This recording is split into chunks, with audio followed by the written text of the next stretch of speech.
Trump mengakhiri ulah Iran dan mendapat dukungan dari NATO di Turki, sementara ia mencabut izin yang memungkinkan penjualan minyak Iran.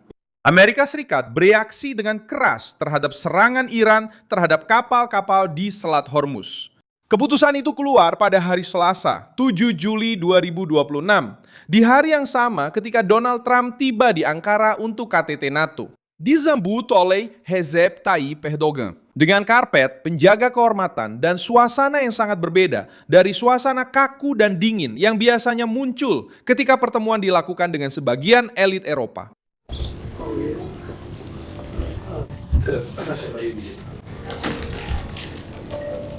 Harus mendapatkan 3 orang. So beautiful. Thank you very much. Thank you. That's amazing.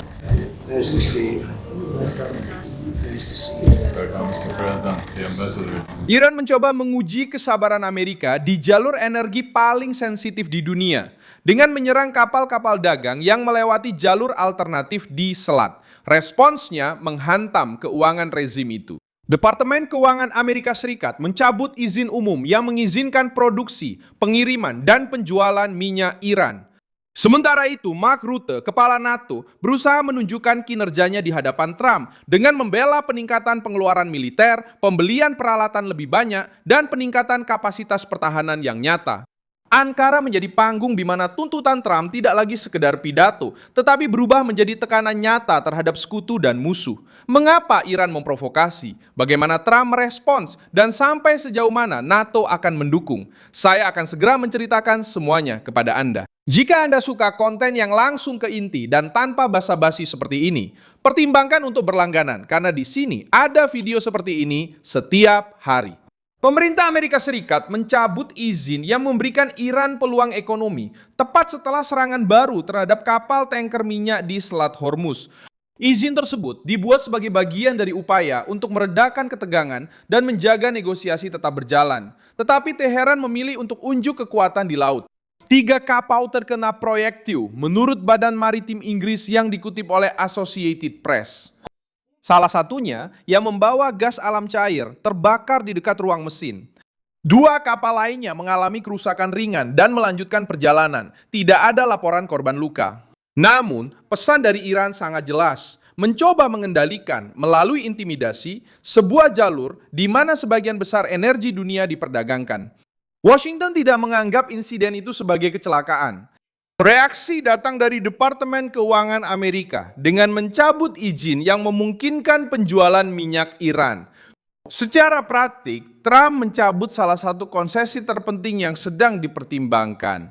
Pesannya sederhana, tidak ada kesepakatan ekonomi bagi siapapun yang menggunakan negosiasi sebagai kedok, dan minyak adalah tulang punggung rezim Iran. Ketika Amerika Serikat menekan di sana, dampaknya terasa pada elit politik, para komandan militer, para pendana milisi, dan mesin pengaruh regional.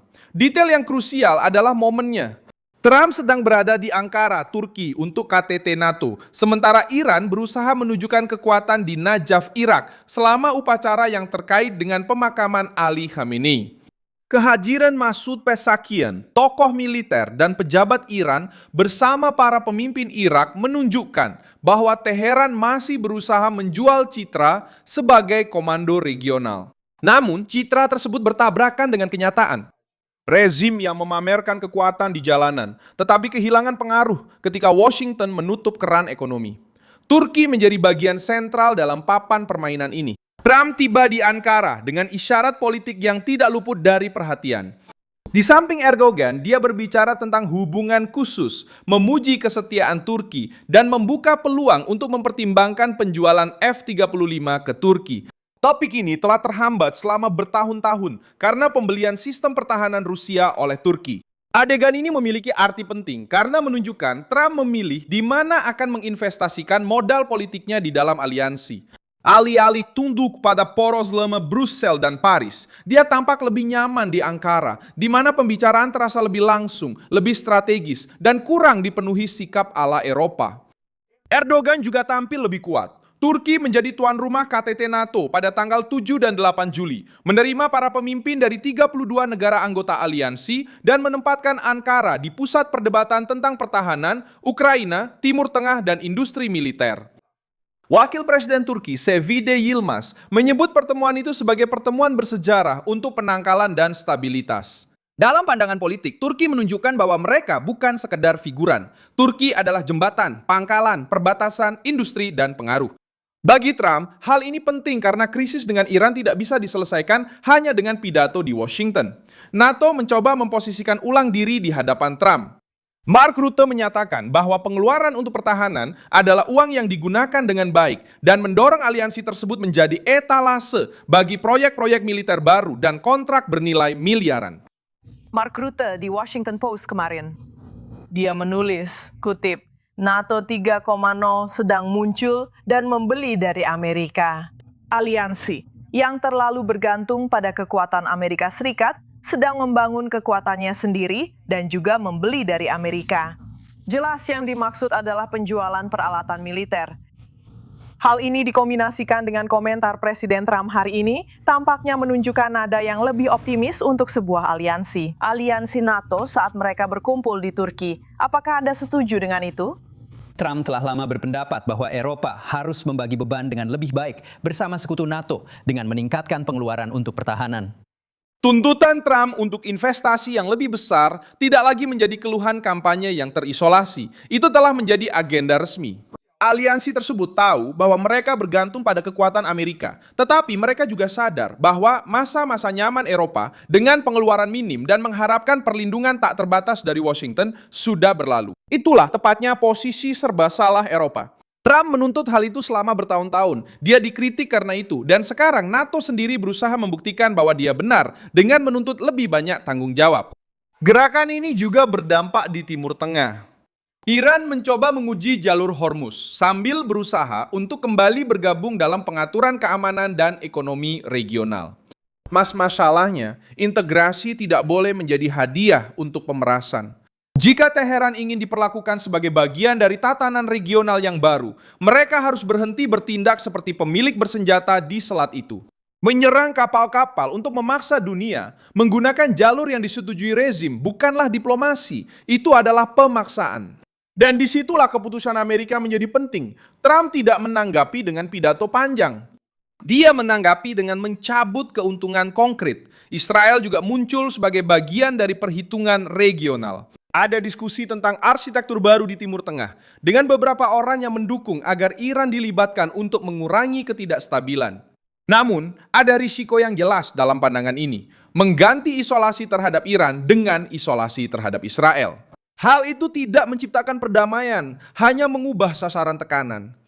Sebuah tatanan regional yang memberi hadiah kepada Teheran setelah serangan di laut dan mendorong Israel keluar dari permainan, lahir pincang.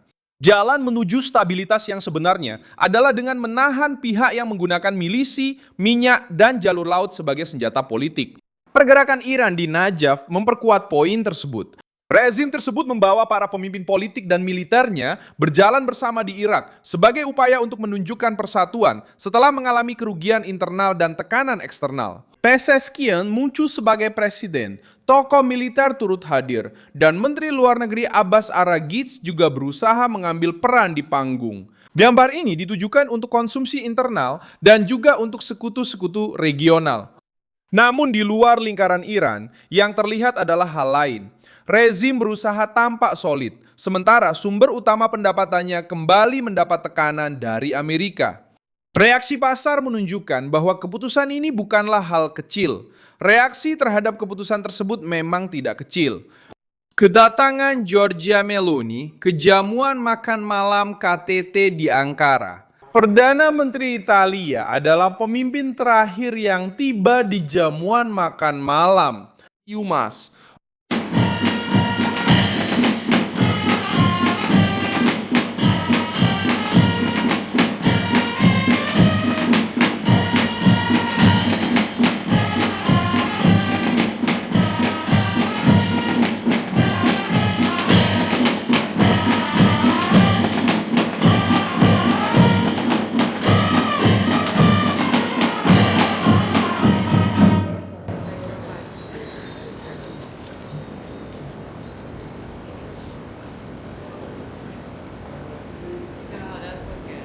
Momen itu menjadi makin menonjol karena Trump sebelumnya mengalami gesekan dengan sekutu Eropa dan karena Italia disebut-sebut dalam konteks keluhan Amerika tentang kurangnya bantuan di saat-saat kritis. Meskipun begitu, Meloni tetap menjadi salah satu pemimpin Eropa yang memiliki jalur politik paling kuat dengan Trump. Adegan di Ankara menunjukkan Eropa datang ke sebuah pertemuan di mana nada pembicaraan sudah ditentukan oleh Washington. Tiongkok muncul dalam peringatan lain hari itu. Di luar pusat krisis politik, tetapi masih dalam kerangka ketidakstabilan global yang sama. Dua tornado melanda provinsi Hubei dengan angin hingga 93 mil per jam, menyebabkan korban jiwa, luka-luka, dan kehancuran di kota-kota seperti Huangxi, Huanggan, Ezhou, dan Xianing. Hubei adalah pusat industri dan teknologi, dan peristiwa seperti ini jarang terjadi di wilayah tersebut. Hal ini menambah tekanan pada arus berita hari itu. Di Hubei, energi, pertahanan, cuaca ekstrim, dan rantai produksi sama-sama muncul sebagai titik-titik lemah. KTT Ankara bukan sekadar pertemuan para pemimpin, itu adalah ujian otoritas. Trump datang dengan menuntut sekutu, memuji Turki, menekan Eropa, dan menghukum Iran pada saat rezim itu mencoba mendorong situasi sampai ke batasnya di Selat Hormuz. Krisis berlanjut dengan negosiasi yang sulit. Namun, sinyal pada hari Selasa ini sangat keras. Rezim Iran kehilangan konsesi ekonomi yang memiliki nilai strategis. Terima kasih banyak telah menonton video ini sampai akhir. Dukung proyek kami dan berkontribusilah secara finansial melalui kode Pix yang muncul di layar Anda. Kami adalah saluran independen, berfokus untuk memastikan Anda tetap mendapat informasi yang benar. Kontribusi Anda membantu kami untuk terus bertahan.